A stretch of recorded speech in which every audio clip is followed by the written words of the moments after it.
Hello students, we have done exercise 4.1 in the previous lecture और हमने discuss किया था उसमें क्वाड्रेटिक इक्वेशंस क्या होते हैं, roots of a quadratic equation क्या होते हैं। शायद आपको याद होगा अगर वो वीडियो आपने देखी होगी जो इससे पहले मैंने पोस्ट की है, तो आपको ये पता लग गया होगा कि क्वाड्रेटिक इक्वेशंस क्या होते हैं। और एक्सरसाइज 4.1 में हमने यही सीखा था कि कैसे पहचाने कि कोई भी दिया हुआ इक्वेशन क्वाड्रेटिक इक्वेशन है या नहीं है। एक बार एक्सरसाइज 4.1 में आगे बढ़ने से पहले मैं फिर से थोड़ा सा रिवीजन करना चाहता हूं कि क्वाड्रेटिक इक्वेशंस क्या होते हैं। तो मैंने आपको लास्ट लेक्चर में बताया था कि ऐसे इक्वेशंस जिनका जनरल फॉर्म कुछ इस तरीके का होता है, ax square plus bx plus c is equal to 0 where a is not equal to 0 is a quadratic equation in x।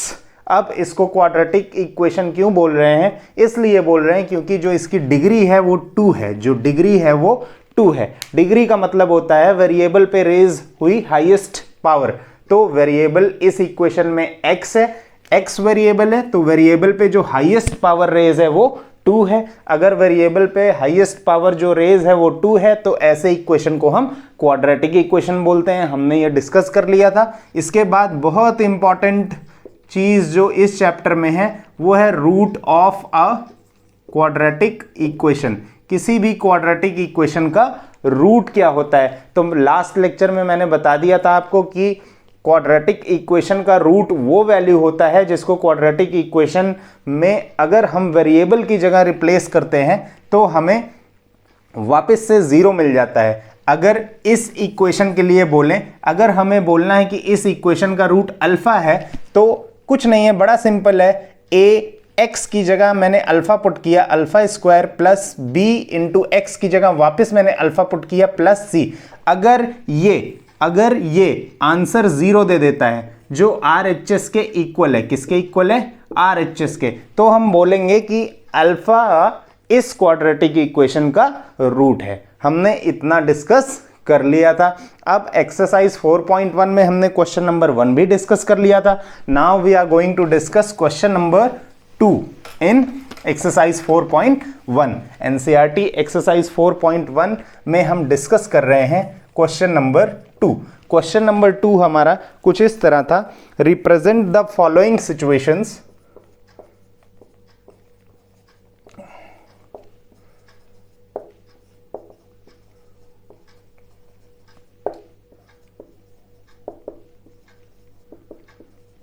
represent the following situations in the form of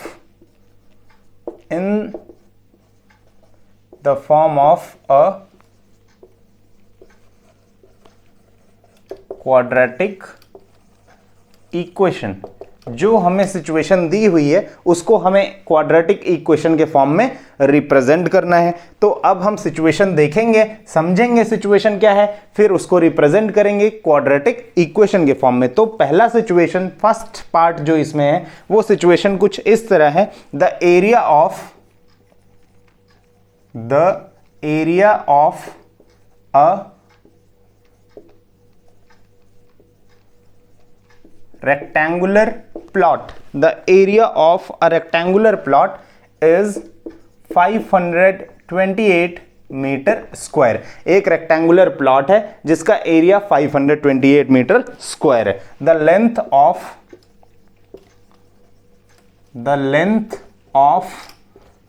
the plot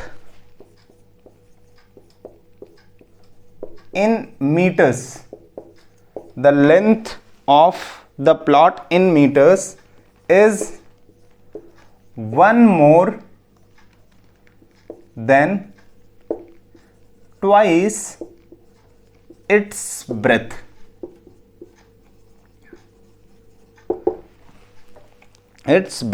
We need to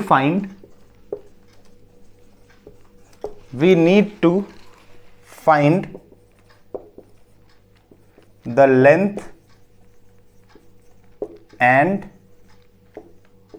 breadth of the plot। ठीक है, बहुत easy है ना पढ़ने में। अगर हमें समझ में आ गया कि इक्वेशन बनानी है हमें, अब हमें पढ़ने में अगर समझ में आ गया कि ये क्या कहना चाह रहा है, फिर आसानी से हम क्वाड्रेटिक इक्वेशन फ्रेम कर सकते हैं। अब पढ़ने में कुछ बातों को ध्यान देना पड़ता है। सबसे पहले इसमें क्या बोला है, the area of the rectangular plot is 528 metre square. तो इसमें कीवर्ड्स हम देखते हैं जिन वर्ड से हमें ये बनाने में, ये क्वाड्रेटिक इक्वेशन को फ्रेम करने में थोड़ा सा इजी हो जाए, है ना। तो क्या बोल रहा है, the area of the rectangular plot is 528 metre square. तो रेक्टेंगुलर प्लॉट का एरिया इसने दिया हुआ है, तो हम लिख सकते हैं area of the rectangular plot is equal to 528 metre square, है ना। अब आगे जो बोल रहा है उसको लिखेंगे। आगे क्या बोल रहा है, the length of the plot is 1 more than twice its breadth। The length of the plot is 1 more। यहां पे ध्यान देना है, कभी भी क्वाड्रेटिक इक्वेशन या किसी भी तरीके का इक्वेशन अगर हमें फ्रेम करना है तो बहुत इंपॉर्टेंट है कि हम रिलेशन को खोज पाएं जिनके टर्म्स में हमें क्वाड्रेटिक इक्वेशन बनाना है, उन टर्म्स के बीच में रिलेशन क्या है। तो यहां पे बोल रहा है the length of the plot is 1 more than twice its breadth। इसका मतलब ये कुछ तो रिलेशन बोल रहा है कि ये रिलेशन लेंथ और ब्रेथ के बीच में। अब हमें यह समझना होगा कि लेंथ और ब्रेथ के बीच में रिलेशन क्या है। तो ये बोल रहा है the length of the plot is 1 more। जो लेंथ है प्लॉट का वो 1 ज्यादा है। इसका मतलब लेंथ तो ज्यादा है, किससे ज्यादा है, यहां पे जो भी लिखा है अभी उसको ध्यान नहीं देना, इट्स ब्रेथ, ब्रेथ से तो ज्यादा है। इसका मतलब अगर लेंथ पता करना है तो ब्रेथ का पता होना बहुत ज्यादा जरूरी है। तो हम सबसे पहले ब्रेथ खोजेंगे, जब हम ब्रेथ खोजेंगे तो लेंथ अपने आप मिल जाएगा। अब हमें बोल रहा है we need to find the length and breadth of the plot. इसका मतलब क्या है, ना तो हमारे पास लेंथ है ना तो हमारे पास ब्रेथ है, हमें अभी दोनों ही अननोन है, तो हमारे पास कोई चॉइस नहीं है। अब यहाँ पे हम कर क्या सकते हैं, हम सपोजिशन के अलावा और कुछ भी नहीं कर सकते। या तो हम लेंथ को कुछ मान के ब्रेथ को उसके साथ रिलेट कर दें, या जैसा इसमें बोला है उसको सिंपली रिलेट करने की कोशिश करें। तो इसमें बोल रहा है the length of the plot is 1 more। Length of the plot, जो प्लॉट का लेंथ है वो 1 ज्यादा है। उसके बाद जो भी बोल रहा है मैं उधर ध्यान नहीं दे रहा हूं, is more than something something it's breadth. तो अगर हमें ब्रेथ पता हो तो लेंथ का आइडिया लगेगा। अब हमें दोनों ही नहीं पता है तो मैं बोल देता हूं let the breadth of the plot in metres be x. मैंने प्लॉट का जो ब्रेथ है उसको x कंसीडर कर लिया हुआ है, तो हमें लेंथ का आइडिया अब यहां से लग जाएगा। देखते हैं कि हमें रिलेट कैसे करना है। Then length of the plot, length of the plot. अब बोल रहा है the length of the plot is 1 more। 1 ज्यादा है, किससे, ट्वाइस इट्स ब्रेथ। तो ब्रेथ के ट्वाइस से भी 1 ज्यादा है, तो ब्रेथ हमारे पास ये है। अगर इसको ट्वाइस करेंगे तो ये 2x हो जाएगा। ट्वाइस का मतलब डबल करना, दोगुना करना। तो अगर 2 गुना करेंगे, किसी भी चीज को 2 गुना करना होता है तो मल्टीप्लाई बाई 2 करते हैं। So if we will multiply x by 2 we will get 2x, very easy. तो लेंथ ऑफ द प्लॉट जो है वो 1 more than twice its breadth। Breadth के ट्वाइस से भी 1 ज्यादा है। अगर हमें किसी चीज में 1 बढ़ाना होता है तो हम +1 करते हैं, 1 को ऐड करते हैं। तो अभी ट्वाइस ब्रेथ को कर दिया था, अब +1 किया, ये इसका लेंथ हो गया, वेरी इजी। अब यहां पे एक चीज हमें ये दी हुई थी, तो अब हमारे पास लेंथ है ब्रेथ है, तो देरी किस बात की है, लेंथ है ब्रेथ है, एरिया निकाल सकते हैं प्लॉट का, है ना, अपने टर्म्स में निकाल सकते हैं। तो area of the rectangular plot is 528। तो area of the rectangular plot can be written as length into breadth. Length into breadth is equal to 528 बोल सकते हैं, क्योंकि एरिया रेक्टेंगुलर प्लॉट का, किसी भी रेक्टेंगल का एरिया लेंथ इनटू ब्रेथ होता है, तो रेक्टेंगुलर प्लॉट का भी area length of the rectangular plot multiplied by breadth of the rectangular plot. अब हमें पता है कि लेंथ क्या है, लेंथ क्या है 2x plus 1 multiplied by breath क्या है x इज इक्वल टू 528। अब multiplication of a monomial into a binomial, binomial से मोनोमियल को मल्टीप्लाई कर रहे हैं तो बहुत इजी है, मोनोमियल को दोनों टर्म से बारी बारी मल्टीप्लाई कर देंगे। 2x multiplied by x will give you 2x square, और x को जब 1 से मल्टीप्लाई करेंगे तो हमें मिलेगा x इज इक्वल टू 528। बहुत इजी है।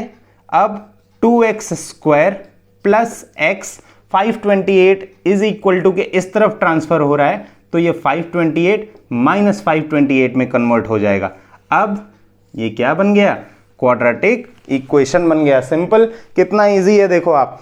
तो हम इस क्वेश्चन से क्या सीख पा रहे हैं कि हमें जो चीज ध्यान में रखनी है किसी भी वर्ड प्रॉब्लम को क्वाड्रेटिक इक्वेशन में कन्वर्ट करने के लिए, वो रिलेशन है। जो भी रिलेशन हम पढ़ेंगे उस रिलेशन को ध्यान से हमें देखना है, उस रिलेशन से ही हमें पता लगेगा कि उसमें दे क्या रहा है, उस हिसाब से हम उसको मल्टीप्लाई करके, डिवाइड करके, हो सकता हो कभी ऐड करके, या किसी भी तरीके से क्वाड्रेटिक इक्वेशन फ्रेम कर सकते हैं। जैसे यहाँ पे area of the rectangular plot इसने बोला तो हमें तुरंत समझ में आ गया कि लेंथ और ब्रेथ की जरूरत पड़ेगी, पर दोनों ही नहीं दिए हुए थे, इसलिए मैंने एक को x कंसिडर करके दूसरे को उसके टर्म्स में लिख दिया और फाइनली मैंने इक्वेशन फ्रेम कर दी। अब ये जो इक्वेशन बना है इसको सॉल्व करके हम यहाँ से x निकाल सकते हैं। जब x निकलेगा तो ब्रेथ पता होगा, और ब्रेथ पता होने के बाद we can easily find out the length of the plot as well. तो अभी हमें सॉल्व तो करना नहीं है, इसने बोला था represent the situations, so I have represented the situation. I hope it is very clear. अब नेक्स्ट प्रॉब्लम की तरफ बढ़ते हैं।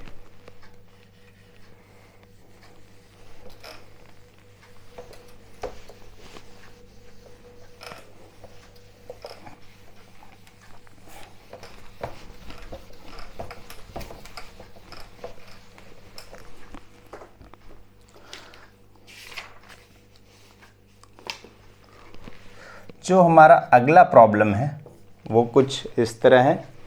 The product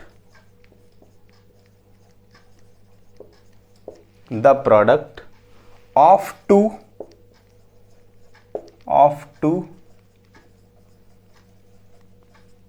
consecutive positive integers is 306. We need to find the integers. We need to find the integers. ये तो उससे भी easy situation लग रही है। यहाँ पे जो वर्ड हमें ध्यान में रखना है जिसके क्रॉस ये क्वेश्चन रहेगा वो ये है, टू कंसेक्यूटिव पॉजिटिव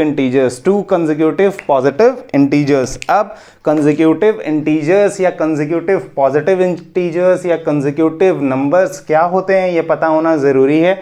और कंसेक्यूटिव नंबर्स तो हमें बिल्कुल पता है, 2 and 3 are the pair of consecutive numbers, है ना। कंसेक्यूटिव नंबर्स है, किसी भी नंबर में अगर हम 1 को प्लस कर देते हैं तो वो उसका कंसेक्यूटिव इंटीजर बन जाता है। जैसे हमारे पास कोई नंबर है 5, अगर 5 में हम 1 को ऐड कर देंगे तो 5 + 1 क्या हो रहा है 6। सो 5 and 6 आर कंसेक्यूटिव इंटीजर्स। इसका मतलब हमें अगर दो कंसेक्यूटिव इंटीजर्स या कंसेक्यूटिव नंबर्स बनाने हैं, पॉजिटिव इंटीजर्स बनाने हैं जो कंसेक्यूटिव हो, या बोले कंसेक्यूटिव नेचुरल नंबर्स बनाने हो, we always have to add that number by 1। We have to add 1 to that number. 1 add करते ही उसका कंसेक्यूटिव पॉजिटिव इंटीजर बन जाएगा।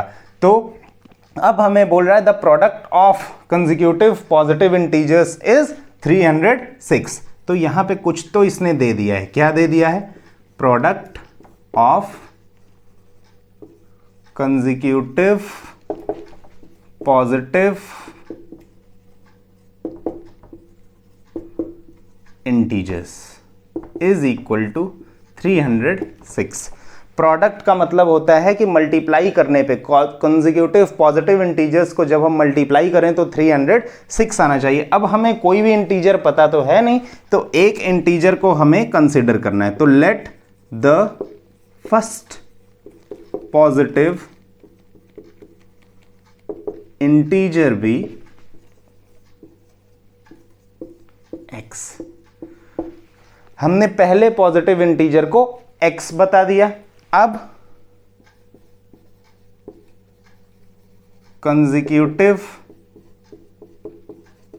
Positive integer is equal to, अभी अभी हमने डिस्कस किया है कि अगर एक नंबर 5 है उसका कंसेक्यूटिव नंबर बताना है, वेरी इजी। 5 + 1, तो करना क्या है, कंसेक्यूटिव पॉजिटिव इंटीजर निकालने के लिए हमारे पास पहला पॉजिटिव इंटीजर x था, इसमें हमने 1 प्लस कर दिया। अब ये कंसेक्यूटिव पॉजिटिव इंटीजर बन गया जो पॉजिटिव इंटीजर हमने पहले लिया था उसके लिए। Now according to the given situation, अब जैसी सिचुएशन हमें दी है उसमें ये बोल रहा है कि product of consecutive positive integers, तो बड़ा इजी है। ये पहला पॉजिटिव इंटीजर है, ये दूसरा पॉजिटिव इंटीजर है, दोनों का प्रोडक्ट निकाल देते हैं। तो x मल्टीप्लाइड बाई x + 1 बोल रहा है कि दोनों कंसेक्यूटिव इंटीजर्स का जो प्रोडक्ट है वो 306 आ रहा है। तो हम इसको ऐसा लिख सकते हैं क्या, बिल्कुल लिख सकते हैं। अब हम फिर से वापस वही कर रहे हैं जो हमने इसके पहले क्वेश्चन में किया था, multiplication of a monomial to a binomial. तो पहले इसको हमने इससे मल्टीप्लाई किया तो x into x x square बन गया, प्लस x इंटू 1, यहाँ बीच में प्लस साइन है तो ये प्लस लिख दिया, x into 1 will give you x is equal to 306। अब और थोड़ा सा सिंपल बनाए तो x square plus x minus 306 is equal to 0। तो हमने यहाँ पे क्वाड्रेटिक इक्वेशन फ्रेम कर दिया है। इतना इजी क्वेश्चन है। अभी एक्सरसाइज 4.1 में हमें सिर्फ पहचानना है कि दिए हुए इक्वेशंस क्वाड्रेटिक है या नहीं, या फिर उसके बाद सिर्फ हमें इतना देखना है कि ये जो दिए हुए सिचुएशंस हैं इनमें किस तरीके से हमने क्वाड्रेटिक इक्वेशंस फ्रेम करने हैं, है ना। तो होपफुली आपको ये अच्छे से समझ में आ गया होगा। बढ़ते हैं केस 3 की तरफ।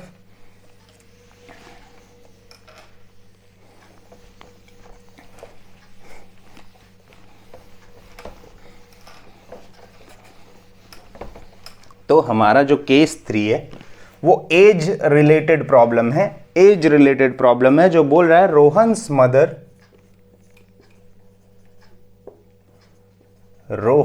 Mother is 26 years older than him। Relation छुपा हुआ है इसमें, आप ध्यान से देखना, क्योंकि अभी इसने बोल दिया कि Rohan's mother is 26 years older, 26 years older। Rohan की मम्मा उससे 26 years ज्यादा हैं। अब the product of their edges, the product of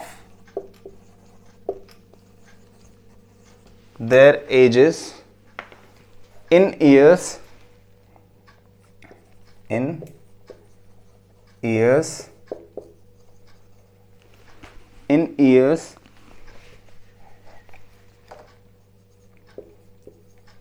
three years from now। अभी से 3 साल बाद की बात हो रही है जिसमें प्रोडक्ट निकाल रहे हैं। will be 360। we would like to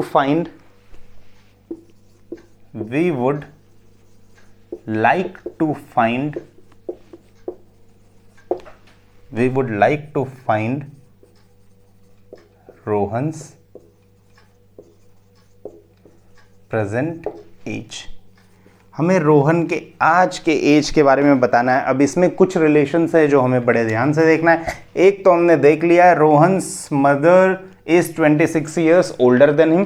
तो ये समझ में आ रहा है कि रोहन का एज अगर पता लगे तो उसकी मदर की एज हम जल्दी से बता देंगे, क्योंकि रोहन की मदर जो है वो उससे 26 years ओल्डर है, ज़्यादा है। अब क्वेश्चन के लास्ट में आप पढ़ो, बोल रहा है we would like to find Rohan's present age. तो हमें रोहन की प्रेजेंट एज पता ही नहीं है, और जब रोहन की प्रेजेंट एज नहीं पता है तो उसकी मदर की एज बता पाना बहुत मुश्किल है, क्योंकि जो उसके मदर की एज है वो टोटली उस पर डिपेंड कर रही है। Rohan's mother's age is 26 years more than him, या she is 26 years older than him. अब एक केस की और बात कर रहा है जिसमें ये बोल रहा है the product of their ages 3 years from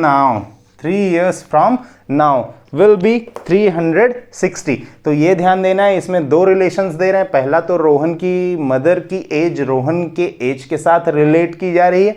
दूसरे केस में जब प्रोडक्ट निकाला जा रहा है उनके एजेस का, वो 3 साल बाद निकाला जा रहा है, तो हमें जो एजेस हैं उनकी वो 3 साल बाद की पता होनी चाहिए। ठीक है, अब क्वेश्चन में ये भी पूछ रहा है we would like to find Rohan's present age. तो हमें पता नहीं है, तो हमने कंसिडर कर लिया let the present age of Rohan be x years। हमने मान लिया कि रोहन का एज क्या है, x years है। रोहन का एज मानते ही आधे से ज़्यादा बीमारी तो वैसे ही दूर हो जाने वाली है, क्योंकि रोहन की मदर की एज रोहन पे ही डिपेंड कर रही है। तो let the present age of Rohan be x years, then Rohan's mother present age. बहुत इजी है, तुरंत पता लगेगा, क्योंकि Rohan's mother is 26 years older than him. तो रोहन की एज में अगर हमने 26 years बढ़ा दिए तो ये रोहन के मदर की एज हो जाएगी, because she was 26 years older than him.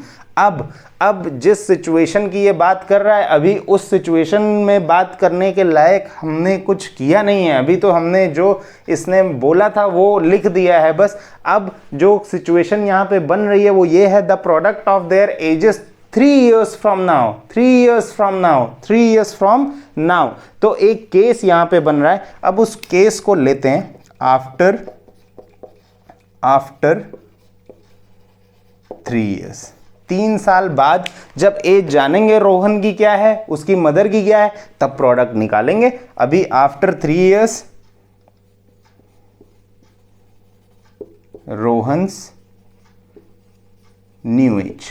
तो पुराने में रोहन x years का था, अभी वो 3 साल बाद उसकी एज 3 साल बढ़ जाएगी। यहाँ पे बहुत ज़्यादा गलती होने की चांसेस होती हैं। बच्चे ज़्यादातर क्या करते हैं कि x बोलते हैं, अभी की एज x है तो 3 साल बाद 3x हो जाएगी, पर ऐसा नहीं है। 3 मल्टीप्लाइड बाई x कर दे रहे हो आप। अगर आप 3x लिख रहे हो तो आपको 3x नहीं लिखना है। अगर रोहन की एज आज x है तो 3 साल बाद इसकी एज x प्लस 3 होगी, क्योंकि हम बढ़ा रहे हैं, टाइम्स फोल्ड नहीं जा रहे हैं, हम एडिशन कर रहे हैं। तो Rohan's new age is x plus 3। Rohan's mother age is equal to x plus 26 present age है, उसमें 3 हमने इंक्रीज कर दिया तो ये हो गया x प्लस 29। तो ये रोहन की एज 3 साल बाद, ये रोहन की मम्मा की एज 3 साल बाद। अब जो सिचुएशन दे रहा है उस पे बात करने की एलिजिबिलिटी को हमने फुलफिल कर लिया है, तो अब उस सिचुएशन की बात करते हैं। According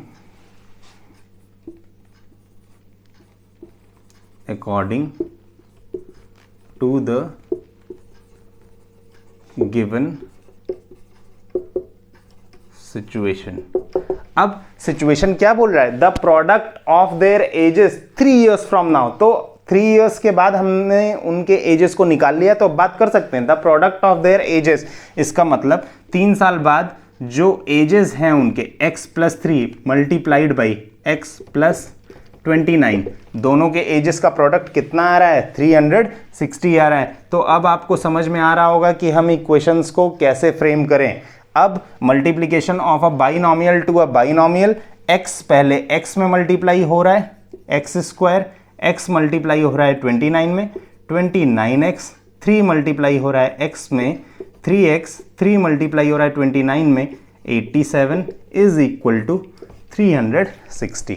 easy.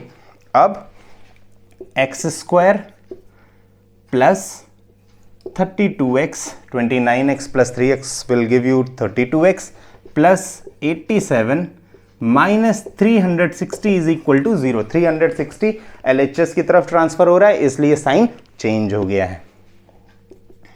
अब एक्स स्क्वायर प्लस 32x यहां पे माइनस करेंगे तो ये आएगा 273 इज इक्वल टू 0। अब हमने ये क्वाड्रेटिक इक्वेशन फ्रेम कर लिया है। इस क्वाड्रेटिक इक्वेशन से हम निकाल सकते हैं x की वैल्यू, और जैसे ही x की वैल्यू निकलेगी तुरंत प्रेजेंट एज पता लग जाएगी रोहन की, और वही क्वेश्चन की डिमांड है ना। तो मुझे लगता है कि आपको ये लेक्चर समझ में आ रहा है। अगर अच्छा लग रहा है तो प्लीज़ लाइक सब्सक्राइब करें और कमेंट सेक्शन में ज़रूर बताएं अगर आपको कोई इश्यूज़ है, इसको समझने में कहीं पे कोई प्रॉब्लम आ रही है। So we will discuss that in the next lecture. अब ये थर्ड पार्ट था एक्सरसाइज 4.1 क्वेश्चन नंबर 2 का, ये थर्ड पार्ट था। अब हम फोर्थ पार्ट डिस्कस करेंगे। फोर्थ पार्ट जो है हमारा वो स्पीड, डिस्टेंस एंड टाइम पे बेस्ड है। स्पीड, डिस्टेंस एंड टाइम पे बेस्ड है। बड़ा इंटरेस्टिंग क्वेश्चन है, उसको डिस्कस करेंगे।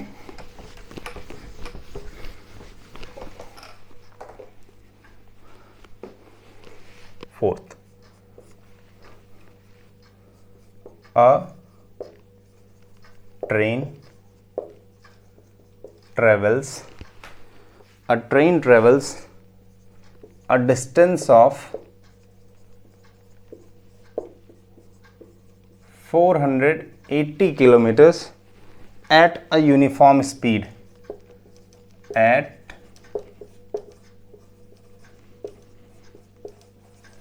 a uniform speed. इफ लगाते ही प्रॉब्लम शुरू हो गई। जैसे ही इफ लगाया इसका मतलब अब तो कुछ कंडीशन मिलने वाली है। If the speed had been, if the speed had been 8 kilometre per hour less, अगर स्पीड 8 किलोमीटर पर आवर कम होती तो हमें यह पता है कि किसी भी चीज़ की अगर स्पीड कम हो जाएगी, स्पीड कम होते ही टाइम बढ़ जाएगा, है ना। जैसे हमें यहाँ से 40 किलोमीटर दूर जाना है, हम 100 की स्पीड में जा रहे हैं, 100 किलोमीटर पर आवर की स्पीड पे बाइक चला रहे हैं तो हम जल्दी से डेस्टिनेशन पे पहुँच जाएंगे। पर हम 10 की स्पीड में जा रहे हैं तो ऑब्वियस है हमें टाइम ज़्यादा लगेगा। So the speed, if the speed had been 8 kilometer per hour less, then it would have taken,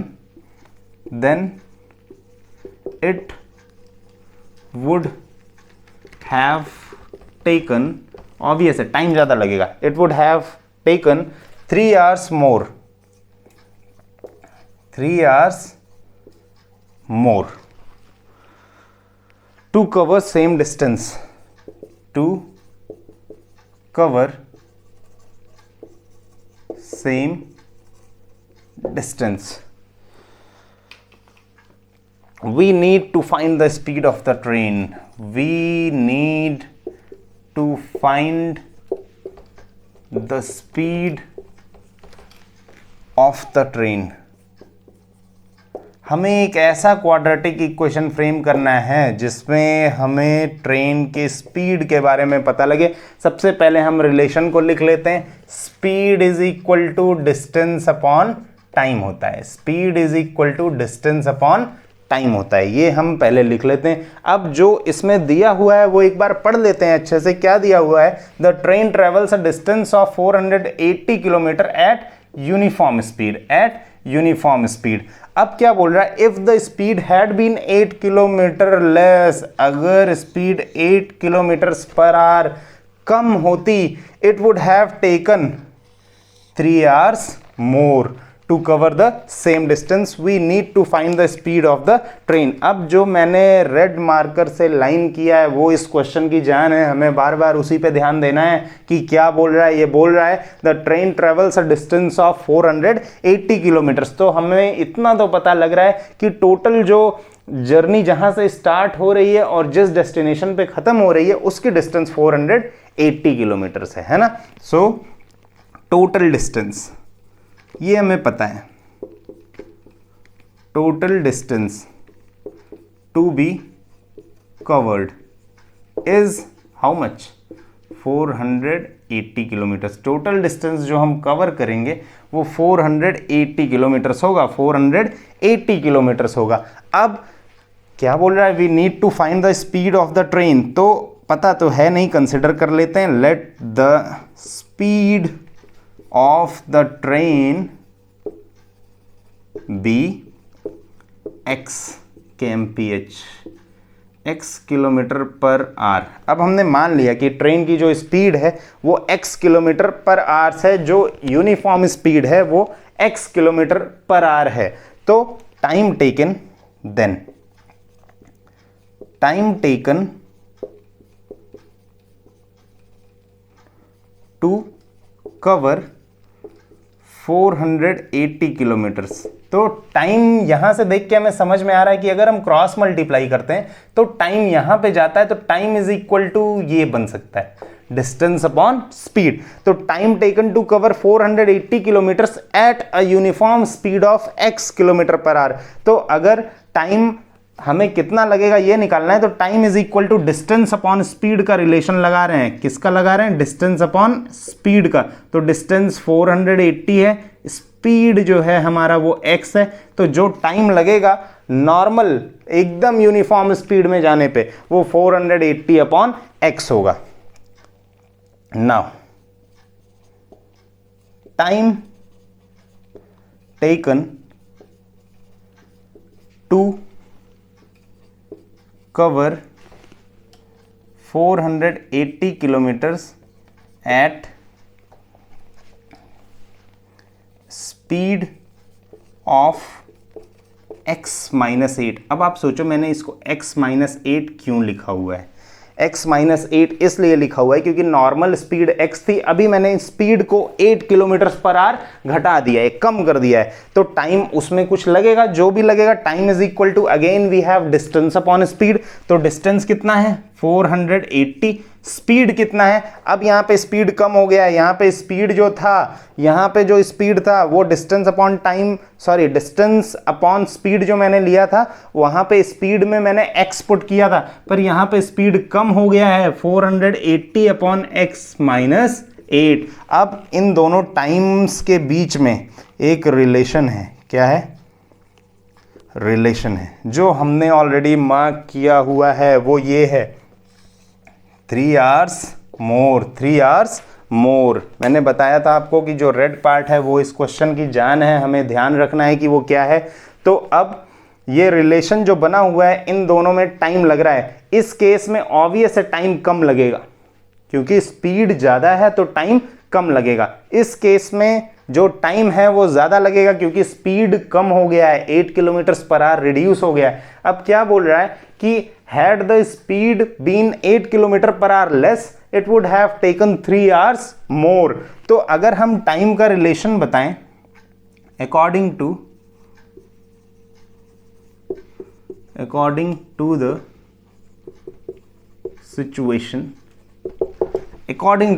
situation, हम टाइम को लिख लेते हैं 480 x माइनस 8, 480 x। अब ये दोनों जो टाइम है इनमें 3 hours का डिफरेंस है, 3 hours का डिफरेंस है, ये वाला टाइम 3 hours ज़्यादा है। तो अगर इस वाले टाइम में जो ज़्यादा है उसमें से इस टाइम को माइनस करें तो टोटल डिफरेंस कितना आ रहा है, 3 hours का आ रहा है, क्योंकि ये 3 hours ज़्यादा ले रहा था। तो अगर हम ज़्यादा टाइम में कम टाइम को माइनस करेंगे तो आंसर 3 आएगा। अब इसको हम सिंप्लीफाई कर लेते हैं। 480 यहाँ से मैं कॉमन निकाल रहा हूँ क्योंकि न्यूमरेटर पे दोनों जगह ही 480 है। तो 1 upon x minus 8 minus 1 upon x is equal to 3। अब 480 एलसीएम ले रहे हैं। जब डिनोमिनेटर्स पे ऐसे नंबर्स प्लेस्ड हों जो एक दूसरे के कोफैक्टर्स नहीं हैं, तो जो उनका एलसीएम होता है वो उनका प्रोडक्ट होता है। तो हम इन दोनों को मल्टीप्लाई कर रहे हैं, x इंटू x माइनस 8, ये क्रॉस मल्टीप्लाई होके यहाँ आएगा, ये क्रॉस मल्टीप्लाई होके यहाँ जाएगा, तो मैं ये लिख रहा हूँ x माइनस 8। ठीक है, अब 480 x माइनस, ये माइनस साइन अब ब्रैकेट पे काम कर रहा है, तो ये x के सामने माइनस x आया और माइनस 8 है, तो माइनस माइनस मिलके यहाँ पे बनेगा प्लस 8, और नीचे मल्टीप्लाई कर रहे हैं, x multiplied by x will give you x square, x multiplied by minus 8 will give you minus 8x is equal to 3। Easy. अब x में से x को माइनस किया तो सब कुछ खत्म हो गया, कुछ बचा ही नहीं, है ना। अब थोड़ा सा मैं इसको इरेज कर रहा हूं, क्योंकि अब कंडीशन तो हमने बना ही ली है, तो हमें स्पीड मिलना ही मिलना है। अब इस क्वेश्चन में कुछ बचा नहीं है, ठीक है। तो अब क्या करते हैं, यहां से आते हैं इस सिचुएशन पे, 480 multiplied by 8 upon x square minus 8x is equal to 3। अब इसको सिंप्लीफाई करना चाहें तो ऐसे कर सकते हैं, 480 मल्टीप्लाइड बाई है तो ये नीचे आ जाएगा, तो 8 upon x square minus 8x is equal to 3 upon 480। आप समझ रहे होगे, ये इधर मल्टीप्लाई में है तो इज इक्वल टू के उधर जब ट्रांसफर हुआ तो ये डिवीजन में आ गया, तो 3 1 जा 3, ये 160 आ जाएगा। अब ये मल्टीप्लाई करेंगे तो ये आ जाएगा 1280, 160 multiplied by 8 is equal to, ये 1 से मल्टीप्लाई होगा तो ये आ जा रहा है x square minus 8x, anything that is multiplied by 1 will give the result as it's same. तो एक्स स्क्वायर यहाँ पे बना हुआ है, माइनस 8x बना हुआ है, 1280 उधर आ रहा है तो ये हो जा रहा है माइनस 1280 इज इक्वल टू 0। ये हमने क्वाड्रेटिक इक्वेशन फ्रेम कर दिया, क्वाड्रेटिक इक्वेशन इन x। अब जैसे ही हमें x पता लगेगा, x पता लगते ही we will know the speed of the train. तो आई होप आपको ये अच्छे से समझ आया है, आप अच्छे से अब समझ चुके हैं कि क्वाड्रेटिक इक्वेशंस क्या होते हैं, क्वाड्रेटिक इक्वेशंस को आप पहचान सकते हैं। अगर आपको कोई सिचुएशंस दी हुई हैं तो उसके अकॉर्डिंग आप क्वाड्रेटिक इक्वेशंस को फ्रेम कर सकते हैं। So we have finished exercise 4.1।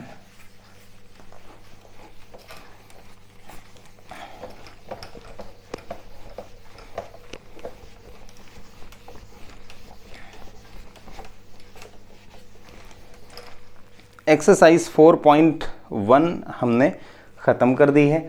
अब हम पहचान चुके हैं कि क्वाड्रेटिक इक्वेशंस क्या होते हैं। अब हम आएंगे कि क्वाड्रेटिक इक्वेशंस को सॉल्व कैसे करते हैं। क्वाड्रेटिक इक्वेशन बना तो ले रहे हैं हम, सिचुएशन के हिसाब से फ्रेम कर तो ले रहे हैं कि क्वाड्रेटिक इक्वेशन क्या है, पर हमें क्वाड्रेटिक इक्वेशंस को फ्रेम करके काम नहीं चलने वाला है, क्योंकि हमें अगर लास्ट क्वेश्चन ही जो मैंने डिस्कस किया उसमें स्पीड ऑफ द ट्रेन चाहिए था, हमने क्वाड्रेटिक इक्वेशन फ्रेम किया, उसके बाद हम रुक गए। अगर हम x की वैल्यू नहीं निकालेंगे तो क्वाड्रेटिक इक्वेशन फ्रेम करने का कोई फायदा नहीं है, क्योंकि स्पीड ऑफ द ट्रेन तो हमें पता ही नहीं लगी जो एक्चुअली हमें निकालनी थी। तो अब हमें सीखना है कि क्वाड्रेटिक इक्वेशंस को सॉल्व कैसे करें। तो क्वाड्रेटिक इक्वेशंस को सॉल्व करने के कई सारे तरीके हैं।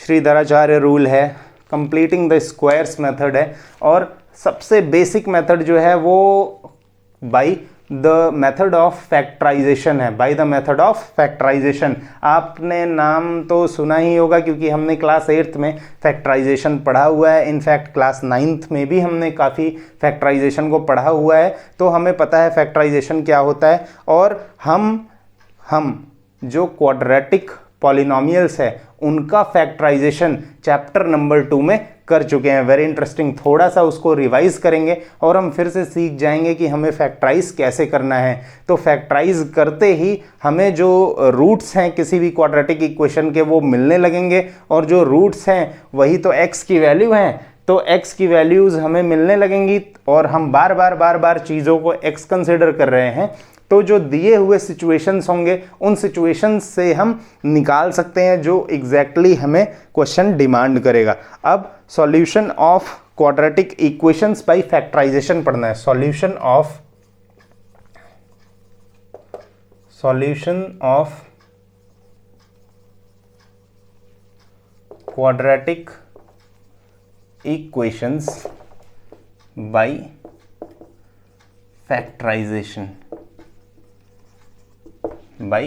फैक्टराइजेशन इसमें एक बहुत इंपॉर्टेंट तरीका है जो हमें पता होना ही चाहिए, बाकी हमें कुछ पता हो चाहे नहीं पता हो, अगर वो तरीका पता है तो हम तुरंत फैक्टराइजेशन कर सकते हैं। तो कभी हमने पढ़ा था कि कुछ तो पॉलिनॉमियल्स होते हैं जो सीधे फॉर्मूले पे फिट पड़ जाते हैं, a+b² a-b², इस टाइप के जो हमारे पॉलिनॉमियल्स होते हैं वो सीधे फॉर्मूले पे फिट पड़ जाते हैं। पर कभी कभी ऐसा हो जाता है कि पॉलिनॉमियल जो हमें मिला होता है वो परफेक्ट स्क्वायर में कन्वर्ट नहीं होता है। तो हमने छोटी क्लासेस में डिस्कस किया हुआ है मिडिल टर्म स्प्लिट। आपने ये नाम तो ज़रूर ही सुना होगा अभी तक, और अगर नहीं सुना है तो आप ये सुन लें, क्योंकि मिडिल टर्म स्प्लिट के बिना इस चैप्टर में कुछ भी चलने वाला नहीं है। मिडिल टर्म स्प्लिट तो हमें आना ही चाहिए। अगर इस एक्सरसाइज को, इस चैप्टर को अगर अब आगे पढ़ना है तो मिडिल टर्म स्प्लिट के बिना नहीं चलेगा, क्योंकि हमें फैक्टराइजेशन जो सीखना है वो मिडिल टर्म स्प्लिट से ही पॉसिबल होगा। ज़्यादातर जो फैक्टराइजेशन हमें करने हैं वो मिडिल टर्म स्प्लिट से ही करने हैं, और मिडिल टर्म स्प्लिट हम पुराने क्लासेस में पढ़ चुके हैं। फिर से एक बार यहाँ पे रिवीजन उसका कर लेंगे। एक्सरसाइज 4.2 के साथ मैं डायरेक्टली चल रहा हूँ, क्योंकि एक्सरसाइज 4.2 जो हमारा है उसमें फैक्टराइजेशन से ही हमें रूट्स निकालने हैं। क्वाड्रेटिक इक्वेशंस के जो रूट्स निकालने हैं वो हमें फैक्टराइजेशन से ही निकालने हैं, और फैक्टराइजेशन में मिडिल टर्म स्प्लिट हमें पहले से आता है। अगर किसी को मिडिल टर्म स्प्लिट समझ में नहीं आ रहा है तो ये वीडियो ज़रूर देखें, उनके लिए बहुत इंपॉर्टेंट है, क्योंकि मिडिल टर्म स्प्लिट सिखाने जा रहा हूँ और मिडिल टर्म स्प्लिट से लगभग सारे क्वाड्रेटिक इक्वेशंस हो जाएंगे। और जो मिडिल टर्म स्प्लिट पे फिट नहीं पड़ेंगे आगे के वीडियोज़ में पढ़ेंगे उन क्वाड्रेटिक इक्वेशंस को कैसे सॉल्व करें। तो एक्सरसाइज 4.2 में जो क्वेश्चन नंबर 1 है वो ये है, find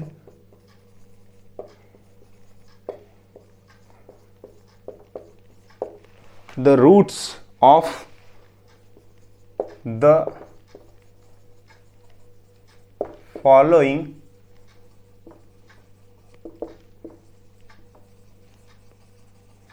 quadratic equations by factorisation.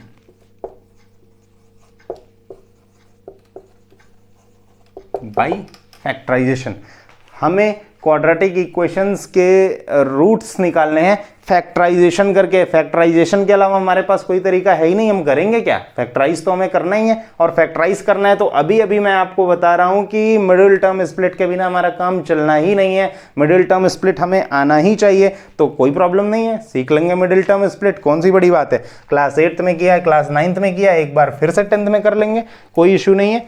तो जो सबसे पहला क्वेश्चन है हमारा, square minus 3x minus 10 is equal to 0। हमें इसको फैक्टराइजेशन के मेथड से सॉल्व करना है और इसके रूट्स निकालने हैं। किसी भी इक्वेशन, क्वाड्रेटिक इक्वेशन को सॉल्व करने का मतलब होता है उसमें जो वेरिएबल है उसकी वैल्यूज़ बताना। क्वाड्रेटिक इक्वेशन में मैंने प्रीवियस लेक्चर में ऑलरेडी बताया हुआ है कि किसी भी इक्वेशन पे जो उसकी हाईएस्ट पावर वेरिएबल पे रेस होगी वही बताएगी कि उसके नंबर ऑफ रूट्स कितने होंगे। इसका मतलब इसको देख के आपको समझ में आ जाना चाहिए कि इस क्वाड्रेटिक इक्वेशन के 2 रूट्स होने वाले हैं, क्योंकि इसकी डिग्री 2 है, इसकी डिग्री 2 है। तो अब हम फैक्टराइजेशन करेंगे, सीखेंगे फैक्टराइजेशन कैसे करते हैं। अगर अभी तक नहीं सीखा है तो अब सीख लेते हैं। अगर ax² + bx + c is equal to 0 type का आपको कभी भी कोई इक्वेशन मिल जाए और आपको बोलता है कि आप फैक्टराइजेशन से सॉल्व करें, कोई मुश्किल काम नहीं है। आपको सिर्फ और सिर्फ क्या करना है, ध्यान से समझिएगा, जो x² का कोफिशिएंट है आपको उसे लिख लेना है रफ में। तो x² का कोफिशिएंट 1 है, क्योंकि जहां कुछ नहीं है वहां हम 1 से मल्टीप्लिकेशन तो कर ही सकते हैं। 5 लिखा है, मल्टीप्लाई बाई 1 करें 5 हो जाएगा। 10 मल्टीप्लाइड बाई 1 10 हो जाएगा। तो नंबर को अगर 1 से मल्टीप्लाई करें तो कोई फर्क नहीं पड़ता। अब कोफिशिएंट जो एक्स स्क्वायर का है हम उसको कंसिडर करते हैं, तो यहाँ पे कर लिया। सपोज करो आप 1 है, और जो कांस्टेंट टर्म है उसको साइन के साथ वेरी इंपॉर्टेंट थिंग जो हमें इसमें ध्यान रखना है वो ये कि हमें साइन नहीं भूलना है। 1 मल्टीप्लाइड बाई -10, आंसर आया -10।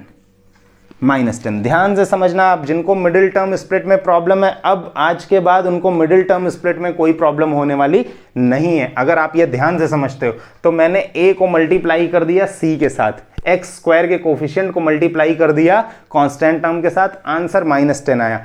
अब हमें बहुत ध्यान से एक चीज समझनी है कि अगर इन दोनों के मल्टीप्लिकेशन पे हमें एक नेगेटिव नंबर मिलता है तो जो मिडिल टर्म होगा, मिडिल टर्म स्प्लिट से ये तो समझ में आ रहा है मिडिल वाले टर्म को स्प्लिट करेंगे, बिल्कुल इतना समझ में आना चाहिए, मिडिल टर्म स्प्लिट करेंगे।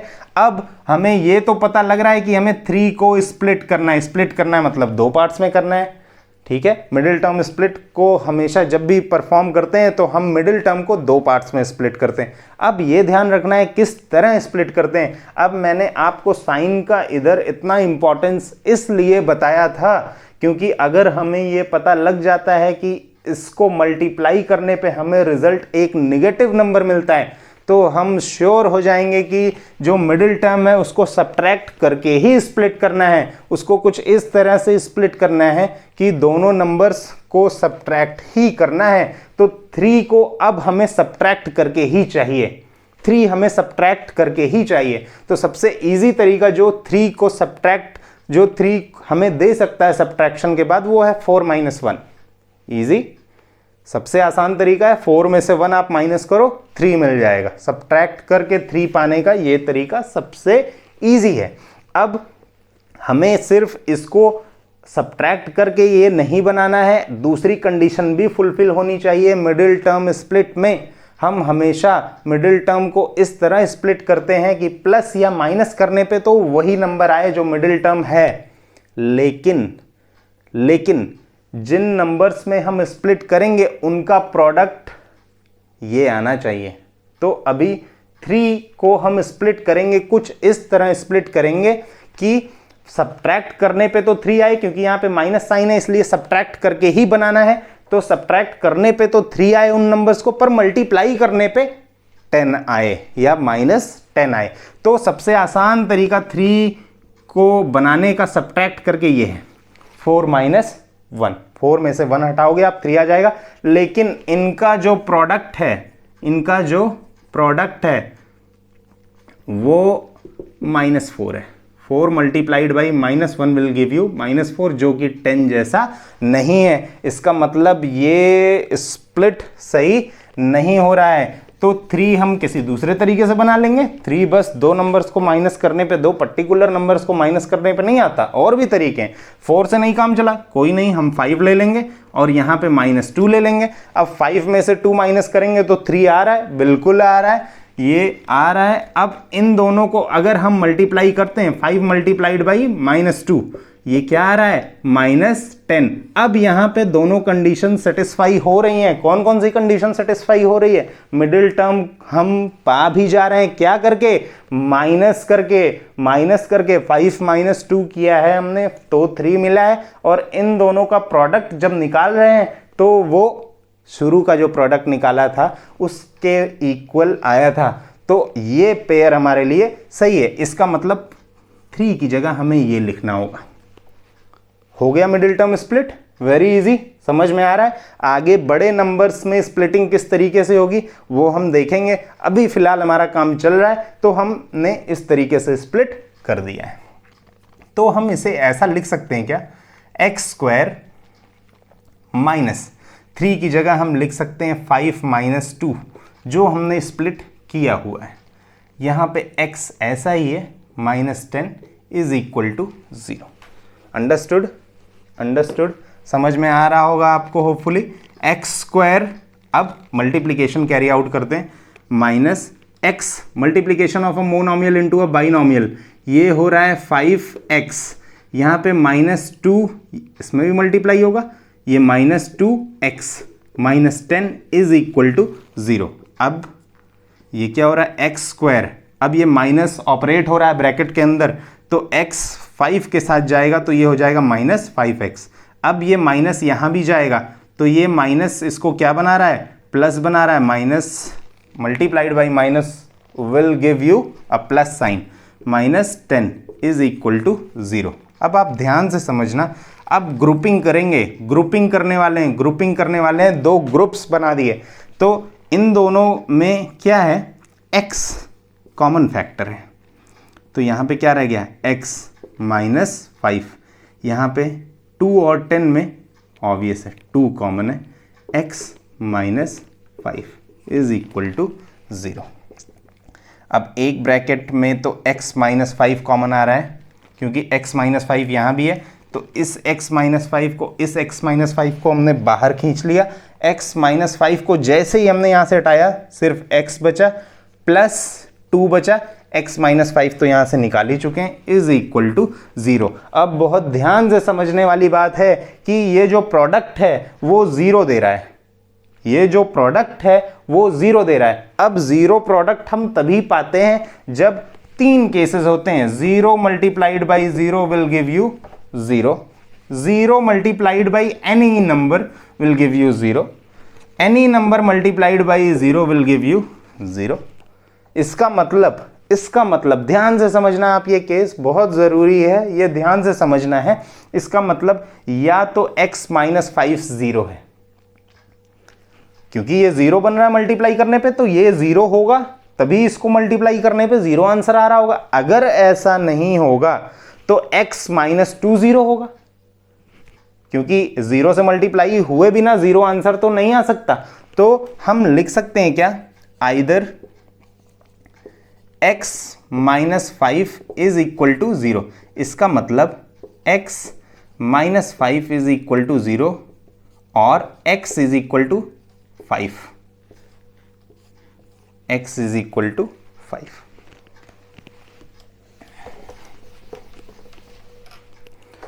और दूसरा कंडीशन, और अगर ऐसा नहीं है तो, अगर ये 0 नहीं होगा तो ये 0 रहा होगा और x + 2 is equal to 0। In this case x is equal to +2 उधर ट्रांसफर होगा तो ये बन जा रहा है -2। तो हमने रूट्स निकाल दिए। So roots of x² -3x -10 is equal to 0 are 5 and -2। अब मैंने आपको बताया था कि रूट्स वो वैल्यूज होती हैं जिनको क्वाड्रेटिक इक्वेशन में पुट करते ही हमें आंसर 0 मिल जाएगा, या वो उस क्वाड्रेटिक इक्वेशन को सेटिस्फाई कर देगा। अगर आपको यकीन नहीं है मेरी बात का, तो आप क्या करो, 5 को x की जगह रिप्लेस कर दो, आप देखोगे आंसर 0 आ रहा है। अगर फिर भी भरोसा नहीं हो रहा है, आप -2 को भी रिप्लेस करके देख लो ना, उस केस में भी आपको वही आंसर मिलेगा। इसका मतलब ये दोनों इस क्वाड्रेटिक इक्वेशन के रूट्स हैं। Very simple. Now we will discuss second part.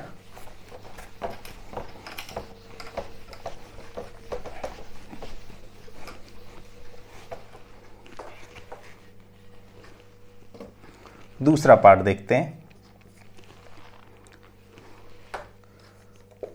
2x² + x -6 is equal to 0। अब हम डिस्कस कर चुके हैं, फैक्टराइज करना है तो कुछ सोचना ही नहीं है, हमें सिर्फ एक मेथड सोचना है, middle term split. Very easy, middle term split सोचना है। तो मिडिल टर्म स्प्लिट में मैंने आपको बताया था कि x² का जो कोफिशिएंट है उसको मल्टीप्लाई कर देते हैं कांस्टेंट टर्म से, और कांस्टेंट टर्म को साइन के साथ लेते हैं, किसी भी कोफिशिएंट या कांस्टेंट को साइन के साथ लेते हैं। 6 multiplied by 2 will give you 12 and minus will be here only, क्योंकि ये plus multiplied by minus will give you minus. अब मिडिल टर्म को स्प्लिट करना है।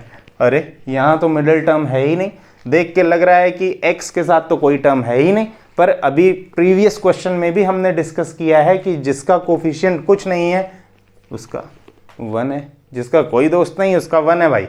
तो 1 यहाँ पे इसका कोफिशिएंट है, इसका मतलब हमें स्प्लिट किसको करना है, 1 को करना है। और एक बात ध्यान रखनी है, यहाँ पे जो आंसर आया है वो निगेटिव आया है, इसका मतलब 1 को हमें बनाना है माइनस करके ही। तो अब खोजते हैं कि क्या क्या पेयर्स होंगे जिनको माइनस करने पे 1 आता है। तो मुझे तो लगता है सबसे इजी पेयर है 2 - 1। 2 में से आप 1 माइनस करो, 1 आ रहा है। तो लिखता हूं एक बार यहाँ पे 2 - 1, लेकिन 2 multiplied by -1 will not give -12। 2 multiplied by 1 will give 2, तो ये -2 बन रहा है। तो हमारा एक केस तो सेटिस्फाई हो रहा है जिसमें हम 1 को स्प्लिट कर ले रहे हैं, लेकिन स्प्लिट ऐसा नहीं है कि प्रोडक्ट -12 दे दे, इसको नहीं ले सकते। अब 2 - 1 किया, नहीं काम चला, तो चलो 3 - 2 कर लेते हैं। 3 - 2 करेंगे तब भी तो 1 ही आएगा, लेकिन 3 × -2 विल गिव -6 अगेन, सेटिस्फैक्शन नहीं हुआ। तो 4 - 3 कर दें। 4 - 3 करने पे भी तो 1 ही बनेगा, और 4 3 12, लो हो गया, केस बन गया।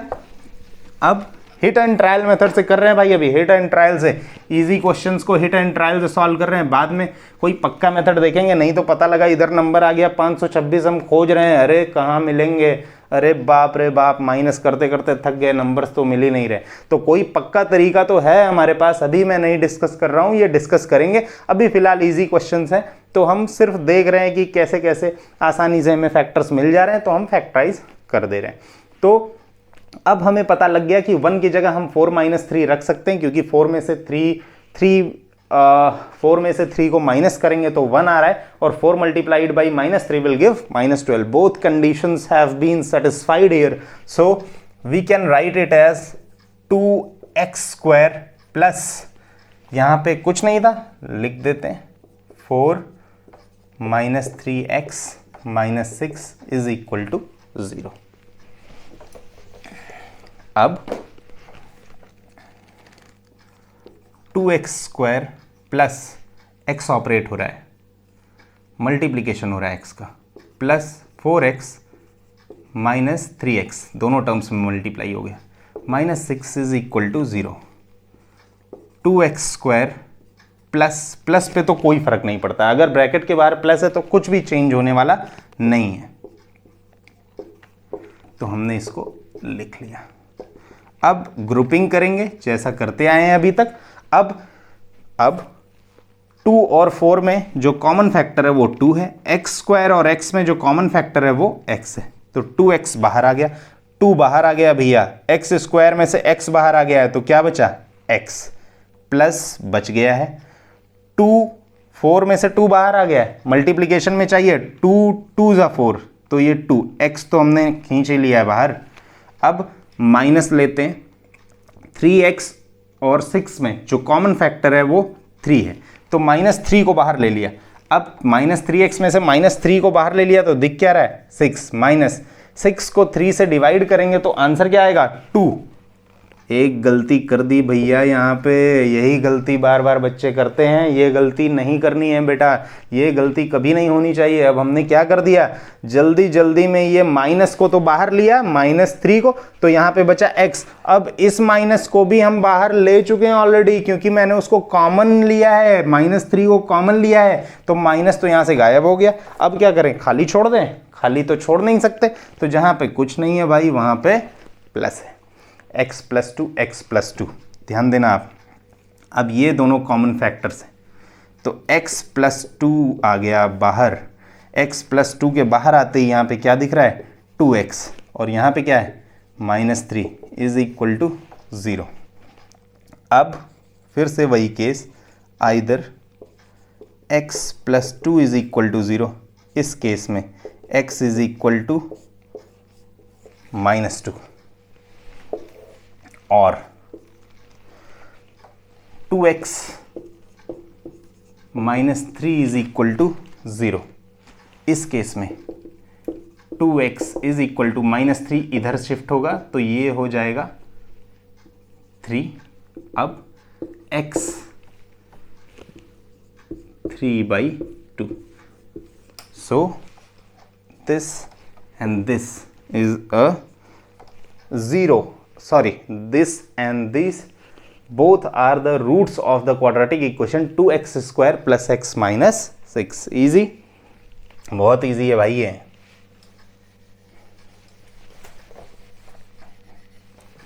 तो आई होप आपको ये समझ में आ रहा है, इंटरेस्टिंग लग रहा है। क्वाड्रेटिक इक्वेशंस बहुत अच्छा टॉपिक है। आगे की क्लासेस में भी हमें कुछ इक्वेशंस पढ़ने हैं, क्योंकि 10th में भी अभी जाते जाते हम देखेंगे कि कुछ क्वाड्रेटिक इक्वेशंस को तो हम सॉल्व कर पा रहे हैं, पर कुछ क्वाड्रेटिक इक्वेशंस ऐसी सिचुएशन में जाके फंस जा रहे हैं जिनका सॉल्यूशन ही नहीं हो सकता। तो जिनका सॉल्यूशन नहीं हो सकता उनके लिए कोई तो रास्ता निकाले। अब ऐसे तो बोल नहीं सकते अरे भैया सॉल्व नहीं हो रहा है छोड़ दो, तो सॉल्व नहीं हो रहा है तो छोड़ दो, ऐसे थोड़ी काम चलेगा। उसको सॉल्व करना है ना, तो आगे की क्लासेस में कर लेंगे। अभी हमसे जितना हो पा रहा है भैया हम तो उतना ही करेंगे, ठीक है। ज़्यादा उछल कूद नहीं मचाना है, जितना हमारे बस में है उतना अच्छे से कर लें, वही बहुत है ना। तो थर्ड पार्ट अब डिस्कस कर रहे हैं, रूट 2x स्क्वायर। रूट वूट देख के भैया घबराना नहीं है, बिल्कुल ऐसा नहीं है देखा रूट अरे भागने लगे एकदम, ये तो रूट आ गया, ये तो इतना टफ आ गया, अब कैसे होगा, अब तो बड़ी मुश्किल हो गई, बड़ी परेशानी हो गई, ऐसा कुछ भी नहीं है, डरना नहीं है। मैंने आपको बता दिया है कि क्वाड्रेटिक इक्वेशन को जैसे ही हम देखेंगे, क्वाड्रेटिक इक्वेशन को देखते ही मिडिल टर्म स्प्लिट ध्यान में आना है। कोई कुछ भी इस पर तरीका ना काम करे, मिडिल टर्म स्प्लिट तो मैंने बताया ही काम करेगा। और अभी जब ये बोल रहा है स्पेशली कि फैक्टराइजेशन से आप करो, तो इस पर पक्का मिडिल टर्म स्प्लिट काम करने ही वाला है। अब इसमें जो मैंने आपको सिखाया है वो ये है कि आप एक्सट्रीम टर्म्स को, इसके कोफिशिएंट को, एक्स स्क्वायर के कोफिशिएंट को जो कितना है √2 मल्टीप्लाई कर दो कांस्टेंट टर्म से 5√2। ये तो और आसान लग रहा है, इसमें कहीं माइनस का चक्कर ही नहीं लग रहा है। देखो प्लस ही प्लस है हर जगह, हो सकता है स्प्लिट करना ही ईजी हो, है ना। तो √2 मल्टीप्लाई हो के 2 बन रहा है और ये 5 तो है ही, तो ये क्या आंसर दे रहा है 10। अब 10 को हमें स्प्लिट करना है, ठीक है। I am sorry. इन दोनों को मल्टीप्लाई करने पे जो रिजल्ट आता है वो इनको स्प्लिट करने के बाद आना चाहिए। अभी यहाँ पे लिख लिया हमने 7। अब एक चीज़ आप ध्यान रखना जो पिछले दिए हुए दोनों केसेस से अलग है, यहाँ पे जो रिजल्ट आया है मल्टीप्लाई करने पे वो एक पॉजिटिव नंबर आया है।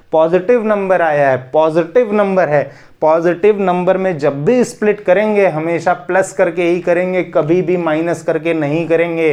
पिछले दोनों क्वेश्चंस में हमने माइनस करके इसलिए स्प्लिट किया था क्योंकि ये जो प्रोडक्ट था वो माइनस में आ रहा था। अभी जब ये प्रोडक्ट प्लस में आ गया तो मिडिल टर्म को प्लस करके ही स्प्लिट करेंगे। तो 7 बनाने का मेरे पास सबसे अच्छा तरीका है 1 + 6। आपके पास कोई और हो तो सोच लो। 7 तो मैं तो सबसे आसानी से 6 में 1 प्लस कर दूंगा भैया, 7 बन गया, बिल्कुल ईजी। चलो लिख लेते हैं 6 + 1। लेकिन 6 में 1 को मल्टीप्लाई करने पे 10 मिल रहा है क्या? नहीं मिल रहा है, तो इसको भाई छोड़ देंगे, नहीं करेंगे, अगले की तरफ बढ़ेंगे। 6 के बाद 7 पे जा नहीं सकते, 7 + 0 करने का कोई मतलब नहीं है, 2 तो बनने ही चाहिए नंबर्स, है ना, 0 के अलावा। तो 5 + 2 कर देते हैं। 5 + 2 करेंगे 7 बनेगा क्या? हाँ बिल्कुल बन रहा है। 5 + 2 तो 7 बन ही रहा है, और 5 × 2 10 भी बन रहा है। लो हो गया, काम हो गया हमारा। तो अब क्या करें, बहुत ईजी है। अब क्या करें, इन दोनों को मल्टीप्लाई करने पे तो 10 आ रहा है ना, यही तो आ रहा है, यही तो चाहिए हमें। तो √2x², 7 की जगह कुछ नहीं, 5 + 2 लिख दिया, वेरी इजी। 7 x को ऐसे ही लिख दिया, +5 √2 = 0। कितना इजी है देखो भाई। रूट वूट ये देख के हम घबरा गए थे कि पता नहीं अब क्या होगा, रूट आ गया, ये आ गया, वो आ गया। स्प्लिट तो हमें वैसे ही करना है ना। +5, अब ये बाकी क्वेश्चंस में भी करते हैं। 5x + 2x डायरेक्टली लिख दिया क्योंकि ब्रैकेट के बाहर प्लस था, +5 √2 = 0।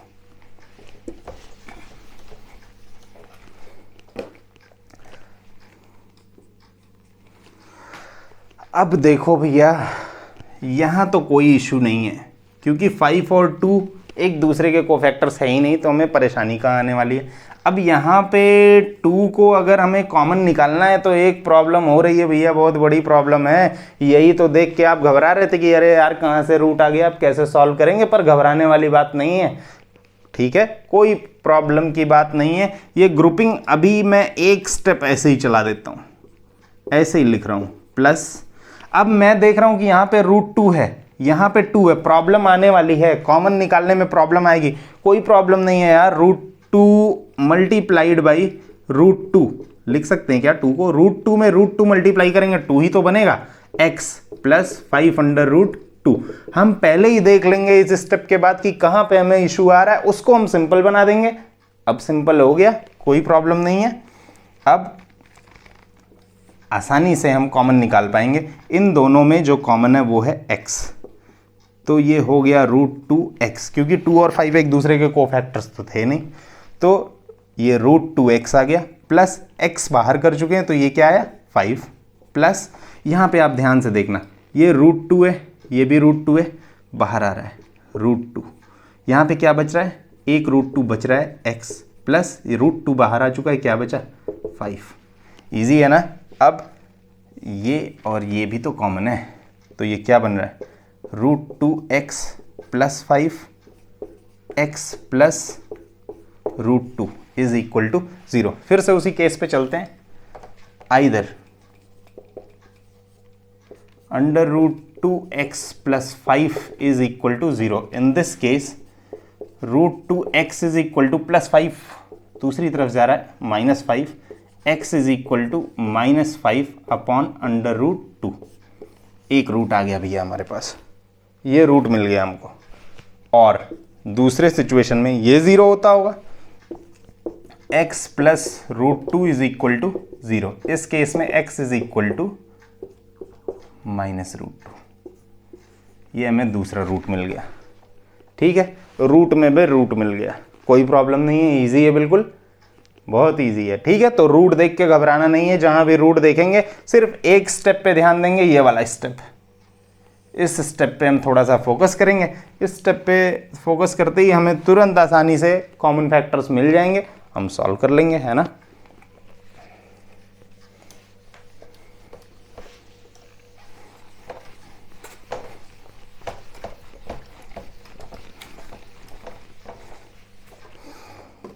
फोर्थ पार्ट देख लेते हैं।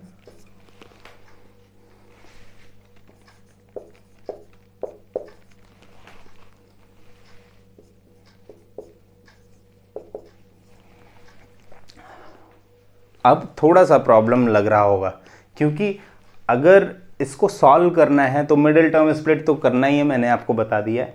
यहाँ पे 1/8 है, अभी तक यहाँ पे कोई रेशनल नंबर या फ्रैक्शन नहीं आया था। हम मल्टीप्लाई करते थे number into a number, integer into a integer, पर अभी यहाँ पे एक फ्रैक्शन आ गया, तो कोई प्रॉब्लम है क्या, कोई बड़ी प्रॉब्लम नहीं है, हमें एलसीएम तो लेना आता है ना। तो हम क्या करेंगे, एलसीएम ले ले भाई, कोई बड़ी इशू नहीं है, एलसीएम ले लिया, 118 का एलसीएम आ गया 8, 1 मल्टीप्लाइड बाई 8 8, तो नीचे मल्टीप्लाई किया, ऊपर भी मल्टीप्लाई करेंगे, 2 multiplied by 8 16x², 1 multiplied by 8 times, तो ऊपर भी x इंटू 8 प्लस 8 1 जा, तो ऊपर भी 1 1 जा 1 इज इक्वल टू 0। देखो कितनी आसानी से इसको सिंपल बना लिया, x² minus 8x plus 1 cross multiply, 8 into 0, बिल्कुल ईजी हो गया भाई, 16x² minus 8x plus 1 is equal to 0, easy. अब ये नॉर्मल दिख रहा है, अब ये फ्रैक्शन गायब हो गया। तो कभी भी आपको यहाँ पे रेशनल नंबर या कोई भी फ्रैक्शन दिखे तो उसको इस तरीके से गायब करना है, बिल्कुल इजी। हमें एलसीएम लेना है, लेके उसको उधर भगा देना है, उधर भागते ही तो वो खुद 0 हो जाना है, क्योंकि यहाँ पे 0 ऑलरेडी पड़ा हुआ है ना, तो 0 के पास ढकेल दो उसको, काम खत्म है उसका। अब ये बिल्कुल ईजी क्वाड्रेटिक इक्वेशन बन गया। अब हम फिर से वही प्रोसेस रिपीट करेंगे कि x² के कोफिशिएंट को मल्टीप्लाई करेंगे कांस्टेंट टर्म से, साइन के साथ मल्टीप्लाई कर दिया, 16, आंसर पॉजिटिव में आया है, आप ध्यान देना। मिडिल टर्म जो है वो है 8। अब आंसर प्लस में आया है तो 8 को हमें प्लस करके ही स्प्लिट करना है, इसका साइन नहीं देखना है, ठीक है। 8 को प्लस करके स्प्लिट करना है, तो 8 को प्लस करके स्प्लिट करने का मुझे पता है, आपको पता ही है मैं आलसी आदमी हूँ, मैं तो 7 + 1 ही करने वाला हूँ, 7 + 1। लेकिन 7 × 1 करने पे 16 आने वाला है क्या? 7 × 1 = 16 ना, बिल्कुल नहीं। तो आगे बढ़ते हैं, कुछ और कर लेते हैं। चलो 6 + 2 कर लेते हैं। हो रहा है क्या? नहीं हो रहा है, कोई बात नहीं, आगे बढ़ते हैं। 5 + 3 कर लेते हैं। 8 आ रहा है, 5 × 3 = 16 ही तो होता है। नहीं, 16 नहीं होता, काम नहीं चल रहा है भाई। इस बार कई सारे 3 से ज़्यादा ट्रायल्स करने पड़ गए।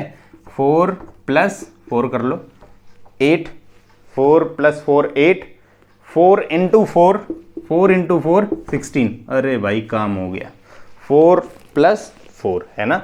आपको मैंने एक चीज़ बताया था कि आपको फॉर्मूले भी याद रखने की ज़रूरत नहीं है। अगर अगर अगर अगर आप मिडिल टर्म स्प्लिट जानते हो, वो मैं यहाँ पे आपको दिखा देता हूँ कैसे। अब 16x² तो ऐसे ही लिखेंगे, 8 की जगह हम लिखने वाले हैं 4 + 4, ब्रैकेट के बाहर x + 1 = 0। 16x², यहाँ पे माइनस है भाई, तो इस बार प्लस की तरह नहीं धड़ाधड़ सब लिख देना है जल्दी जल्दी, है ना। माइनस यहाँ पे है तो -4x, x यहाँ पे आ रहा है, फिर x यहाँ पे आ रहा है, प्लस × माइनस फिर से एक बार आ रहा है, -4x + 1 = 0। अब एक चीज़ आप ध्यान देना, ग्रुपिंग फिर से कर रहे हैं भाई, ठीक है। 16 और 4 में 4 कॉमन है, x² और x में x कॉमन है। अब 4 4 ही 16 बनेगा, x माइनस तो रहेगा ही, 4x पूरा ही बाहर निकाल लिया, क्या बचेगा? 1। इन दोनों में कुछ भी कॉमन फैक्टर नहीं है, जहां पे कुछ भी कॉमन फैक्टर नहीं, वहां जहां कुछ नहीं वहां हम 1 तो है ही है, तो हम क्या करते हैं 1 ले लेते हैं। तो 4x और 1 में 1 कॉमन है, 1 को बाहर ले लिया, -1 को बाहर लेते ही इधर 4x बचा। अब यहाँ पे प्लस है, ध्यान देना आप, प्लस है, अंदर प्लस है, पर हमने प्लस को तो बाहर नहीं लिया, माइनस को बाहर ले लिया, तो यहाँ पे हमें माइनस डालना पड़ेगा, तभी माइनस मल्टीप्लाइड बाई माइनस यहाँ पे प्लस देगा। तो जहाँ पे भी हम ब्रैकेट बना रहे होंगे, अगर बाहर माइनस ले लिया है तो ये ध्यान रखना है कि उसको हमें किसी तरीके से कंपनसेट करना है। यहाँ पे तो माइनस कॉमन था, कोई फ़र्क नहीं पड़ा, 4x हो गया, लेकिन यहाँ पे पॉजिटिव था, तो पॉजिटिव बनाए रखने के लिए मैंने यहाँ पे साइन चेंज करी है। अब 4x - 1, 4x - 1 = 0। एक चीज़ आप ध्यान देना, यहाँ पे क्या हो रहा है ध्यान से देखना, आप ध्यान देना एक चीज़, आइदर अब या तो 4x - 1 0 होने वाला है, इस केस में 4x = 1, माइनस उधर ट्रांसफर हो रहा है, x = 1/4, और दूसरा केस फिर से वही है, 4x - 1 = 0, it implies 4x = 1, x = 1/4। Roots पे ध्यान देना भाई, रूट्स पे ध्यान देना आप। जो ग्रुपिंग हुआ था उसमें जो फैक्टर्स बने थे वो सेम फैक्टर्स थे, इसी वजह से जो रिजल्ट आया वो सेम आया, जो रूट्स आए वो सेम आए। इसका मतलब किसी क्वाड्रेटिक इक्वेशन में रूट्स बराबर भी हो सकते हैं, रूट्स इक्वल भी हो सकते हैं। इस केस में क्या आया? रूट इक्वल आया। इसी वजह से मैंने आपको कहा था कि मिडिल टर्म स्प्लिट पक्का तरीका है, अगर हम चाहते तो इसको यहीं पे फैक्टराइज कर सकते थे a - b² फॉर्मूले में, पर मैंने वो जानबूझ के नहीं किया, क्योंकि आपको दिखा सकता था ये करने पे कि सिग्निफिकेंस क्या है मिडिल टर्म स्प्लिट की। तो मिडिल टर्म स्प्लिट इतना इंपॉर्टेंट टर्म है कि वो हर क्वेश्चन पे वर्क कर सकता है। इस तरीके से हमें क्वेश्चन को सॉल्व करना है, हम रिजल्ट तक ज़रूर पहुंचेंगे। हटा रहा हूं, 5th पार्ट डिस्कस करना है।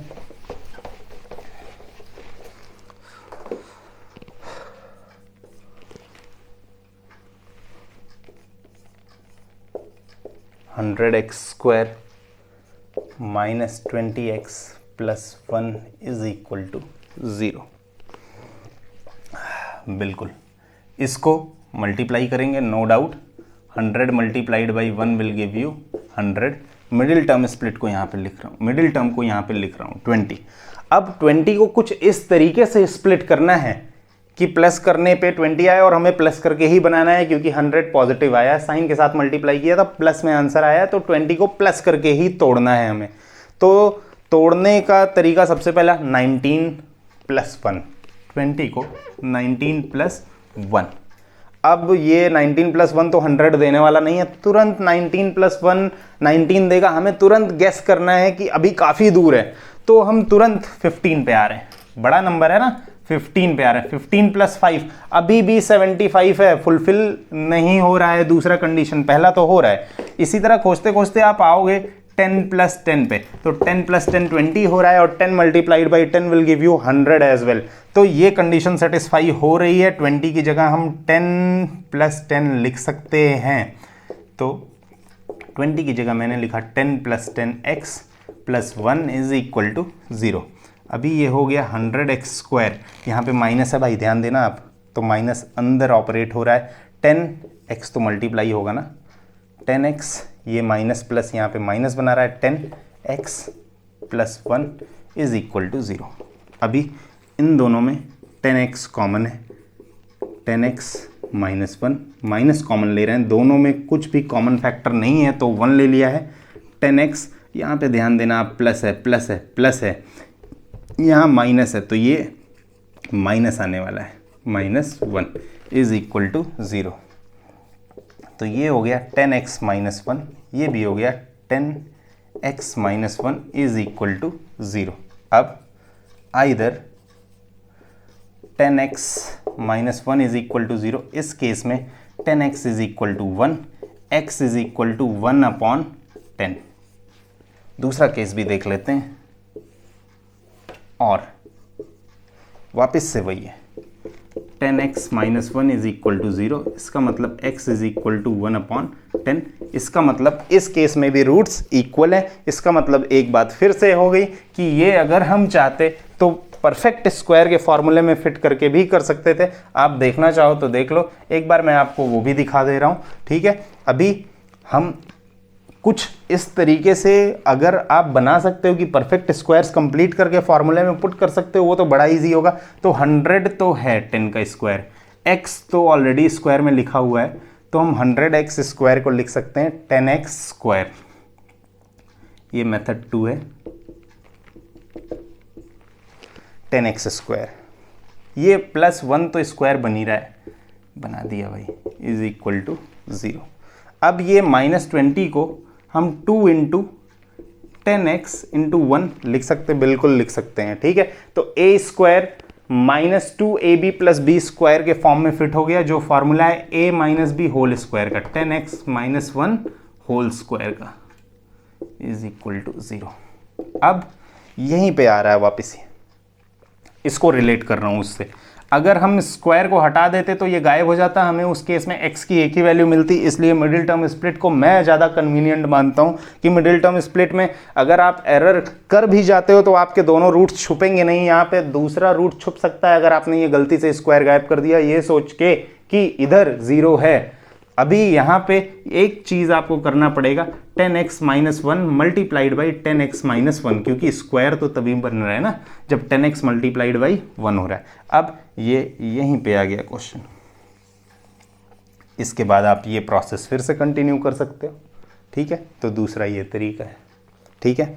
आई होप आपको आज की वीडियो में इतना सब कुछ जो मैंने समझाया है वो समझ में आया है। अच्छे से आप इसको प्रैक्टिस करो, जो भी प्रॉब्लम्स हो आप उसको कमेंट सेक्शन में ज़रूर बताएं। कमेंट सेक्शन में मैं कोशिश करूंगा कि उसको नेक्स्ट लेक्चर में इम्प्रूव कर सकूं या फिर आपकी जो प्रॉब्लम्स हैं उनको सॉल्व कर सकूं।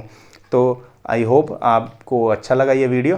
Thank you so much. If you find this video interesting and you learn something from this, you can like and subscribe. Thank you so much.